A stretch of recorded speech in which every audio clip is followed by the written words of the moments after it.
Welcome back to tempting balls, India's tasty and healthy recipes. నేను మీ సిరి సంతోష్.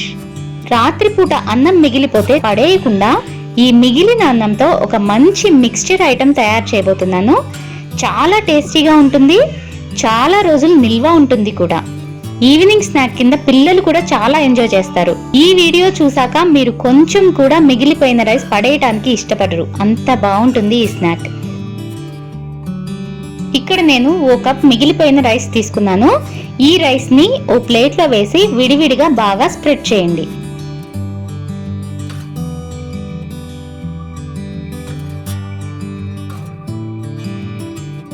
ఇప్పుడు దీన్ని ఎండలో ఒక 2 రోజులు ఎండబెట్టండి. అన్నం మిగిలినప్పుడల్లా ఒక ప్లేట్ లో వేసేసి ఇలా ఎండలో పెట్టేస్తూ ఉండండి. ఎండ బాగా ఎక్కువగా ఉంటే ఒక్క రోజు ఎండితే చాలు. ఎండ కొంచెం తక్కువగా ఉంటే 2 డేస్ ఎండబెట్టండి, సరిపోతుంది. చూసారా, 2 డేస్ కి ఇలా గట్టిగా మళ్ళీ బియ్యం లాగా అయిపోతాయి. ఇప్పుడు వీటిని ఒక ఎయిర్టైట్ జార్ లో పెట్టేసుకుని స్టోర్ చేసుకోండి. ఇలా ఎప్పటికప్పుడు రైస్ మిగిలిపోయినప్పుడల్లా ఎండపెట్టి ఒక ఎయిర్టైట్ జార్ లో స్టోర్ చేసుకుంటూ ఉంటే ఎప్పుడు కావాలంటే అప్పుడు కొంచెం కొంచెంగా వేయించుకుంటూ ఉండొచ్చు. ఇలా ఎండపెట్టిన రైస్ మీకు కనీసం 5-6 నెలల పైనే నిల్వ ఉంటుంది. ఇక్కడ కొంచెమే ఉన్నాయి కాబట్టి మొత్తం వేయించేస్తున్నాను. ఆయిల్ బాగా హీట్ అయిన తర్వాత ఆయిల్లో ఒక స్ట్రెయినర్ పెట్టుకొని ఇలా రైస్ ని కొద్ది కొద్దిగా వేసుకుంటూ వేయించుకోండి. ఇవి చాలా ఫాస్ట్ గా వేగిపోతాయి. ఇలా వేసి అలా తీసేయటమే. అండ్ వీటిని హై ఫ్లేమ్ లో మాత్రమే వేయించుకోవాలి.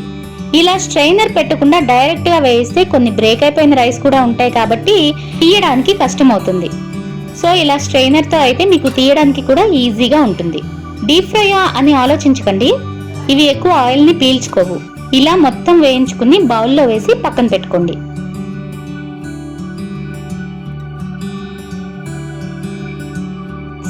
నెక్స్ట్ అదే ఆయిల్లో ఒక 1/2 కప్పు పల్లీలు వేసుకొని పల్లీలు క్రిస్పీగా అయ్యే వరకు 1 నిమిషం పాటు వేయించుకుని బౌల్లో వేసుకోండి.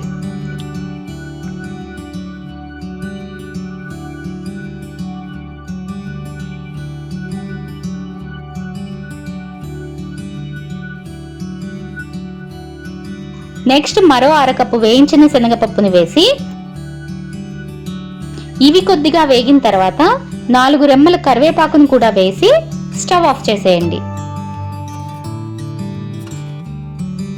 వీటిని కూడా తీసి బౌల్లో వేసుకోండి. ఇందులో కావాలంటే జీడిపప్పులు కూడా వేయించుకుని వేసుకోవచ్చు. ఇంకా సేవ్, బూందీ లాంటివి కూడా మిక్స్ చేసుకోవచ్చు. It depends on you.